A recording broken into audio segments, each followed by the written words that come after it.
सलमान देखो हम पहले हैं जो दिल्ली गला में चिकन डांस करेंगे। Because it's so Go for it Salman. Is the first time chicken अगली बार मेरे आइडियाज मत कॉपी करना। वही प्यार हो गया था। अरे अरे ऐसे रुको, it's coming। अरे अंताक्षरी करना, अंताक्षरी कर सकते हैं इसमें ऐसे वाला। आप लोगों ने क्लोजअप अंताक्षरी देखी होगी ना बचपन में। इससे ज्यादा रोमांटिक डांस हमने यही किया है हांगकांग में, इतना रोमांस किया है। रोमांटिक डांस आपने कहीं नहीं देखा होगा। अभी चिकन डांस अभी मैं कहीं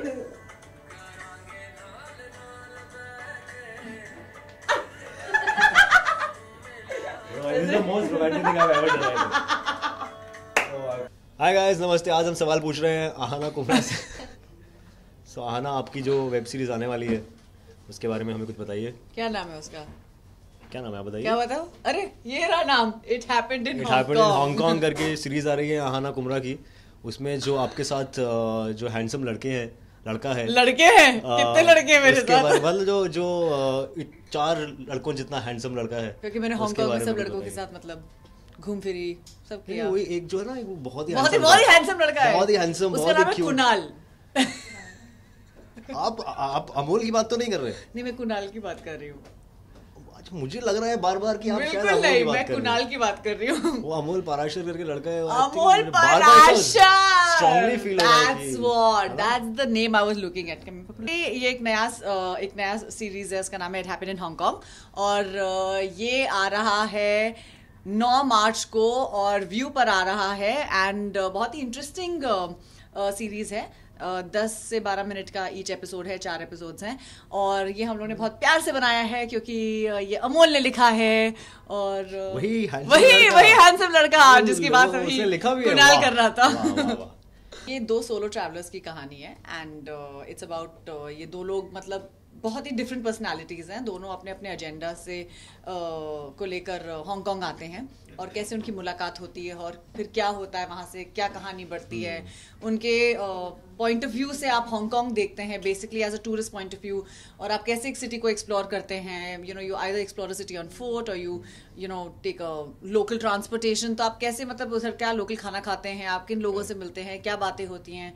तो आई think it's very interesting because एक अलग देश में जहाँ पर मतलब लैंग्वेज आपकी लैंग्वेज जहाँ पर लोग नहीं बोलते हैं, English is not a very widely spoken language, but 2 लोग जो हिंदुस्तान से आते हैं और कम्प्लीटली डिफरेंट बैकग्राउंड से, लाइक ये दिल्ली से हैं, मैं बॉम्बे से हूँ, तो क्या परसेप्शंस होते हैं एक दूसरे के बारे में so I think that's very interesting and I think somewhere हम लोगों ने काफ़ी रियल लाइफ एक्सपीरियंसेस को उसको अमेलगमेट करके एक अच्छा शो बनाने की कोशिश की and I think it's going to turn out very interesting.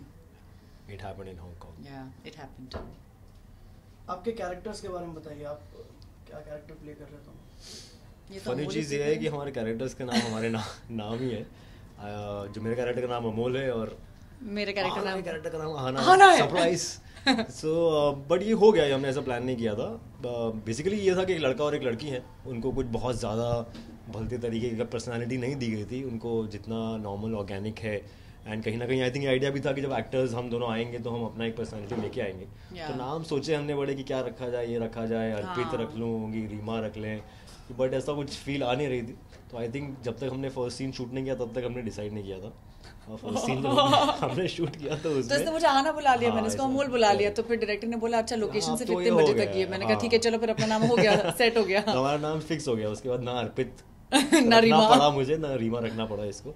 सो नाम तो हमारे वही हैं, ऑल्दो हाँ पर्सनालिटीज आई वुड से ऐसा नहीं है कि आना उसका नाम आना है तो वो आना ही है।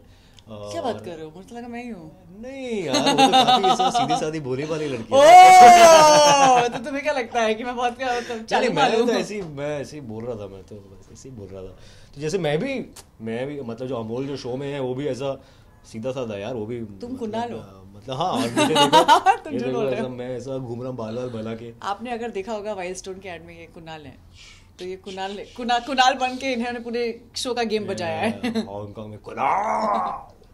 तो यही मजे हमने किए हैं वहाँ पे as Amol and Aahana in the show.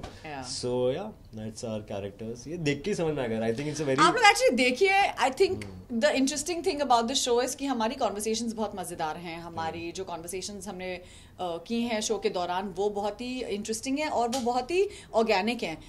ये नहीं कि मतलब हमने कोई फिलॉसफी झाड़ने की कोशिश की है कि हमने कोई डेढ़ शाना बनने की कोशिश की है. इट्स अबाउट जब दो लोग मिलते हैं तो वो एक दूसरे को जानने की कोशिश करते हैं, उन एक दूसरे के बैकग्राउंड्स के बारे में पता करने की कोशिश करते हैं और कैसे दोस्त बनते हैं. और दो complete strangers that too like I think in their 30s equations बहुत अलग हो जाते हैं. जब आप 18 साल के होते हैं तो आई थिंक एक अलग तरीके से मिलते हैं, but when you are I think 30s I thought I was giving a age perspective से आप थोड़े और मैच्योर हो जाते हैं. So I think from that perspective the show looks very interesting. Two mature people in Hong Kong. Very mature. हमने इतनी mature बातें की हैं कि हम इतने mature हो गए हैं. Unnecessary conversations नहीं रखी हैं. You know, just for effect we are not saying something. हम लोग कोई scene funny बनाने की कोशिश नहीं कर रहे थे. And I think that's come a lot from the writing. और अमोल ने all three of us, मैं आहाना और लक्ष्य जो हमारे डायरेक्टर हैं, हाँ. ये बहुत सही था कि हम तीनों इस बात पे शायद अग्री कर रहे थे कि यार हमको कुछ करने के सीख के लिए नहीं करना है. जैसे कि अगर सवाल ये है कि अलग क्या है, तो ऐसा नहीं कि यार कुछ अलग करना है तो उसके लिए अलग कर देते हैं. आई थिंक वो था कि कहानी है और उसको सिंपल रखना है, रिलेटेबल रखना है, और उसमें क्या क्या कर सकते हैं वो हमने चीज़ें एक्सप्लोर की, कई बार ऑन द स्पॉट भी की, कई बार सोच के की. बट इनफैक्ट कहीं पे हमें लगा कि यार ये शायद हम जबरदस्ती कर रहे हैं. कई बार आपको लालच होता है कि यार ऐसा कुछ डाल देते हैं, है ना, एक इफेक्ट के लिए, कुछ मजेदार बनाने के लिए कुछ ऐसा डायलॉग डाल देते हैं. बट आई थिंक कहीं ना कहीं हमें लगता है कि नहीं यार ये नहीं करते हैं. मतलब ये सिर्फ इसको एक वो एक गिमिक हो जाएगा. There are hook points in the show. There are काफ़ी hook points हैं शो में. और जब मैं इवन स्क्रिप्ट लेवल पे पढ़ रही थी तो मुझे वो बहुत इंटरेस्टिंग लगे. सो यू नो जब आप ट्रैवल करते हैं तो आपके साथ इतना कुछ ड्रामेटिक नहीं होता है, अनलेस अगर आपका पासपोर्ट खो जाए या यू नो आपको कोई पुलिस वाला पकड़ ले या यू नो आप कोई चोरी कर लो तो आपको मतलब यू नो आपका बटुआ कोई खो जाए. I don't think we try to do anything dramatic. It is just a simple story about two solo travellers और उनके क्या क्या एजेंडाज थे और उनके एजेंडाज कैसे बदले हैं शो के दौरान, कहानी के दौरान. It happened in Hong Kong. आ चुका है 9 मार्च को, and I hope you guys have really enjoyed watching the first episode. And those of you who haven't seen the first episode yet, please अभी जाके जल्दी से व्यू पे देख लो, क्योंकि सेकंड एपिसोड आने वाला है अगले हफ्ते, फिर थर्ड एपिसोड आने वाला है उसके अगले हफ्ते और चौथा आने वाला है उसके अगले हफ्ते. तो इतना वेट मत करो, प्लीज डाउनलोड व्यू करके रहो, डाउनलोड कर लो और देखते रहो. It happened in Hong Kong. देखना जरूरी है, काफी फील्स ब्रो.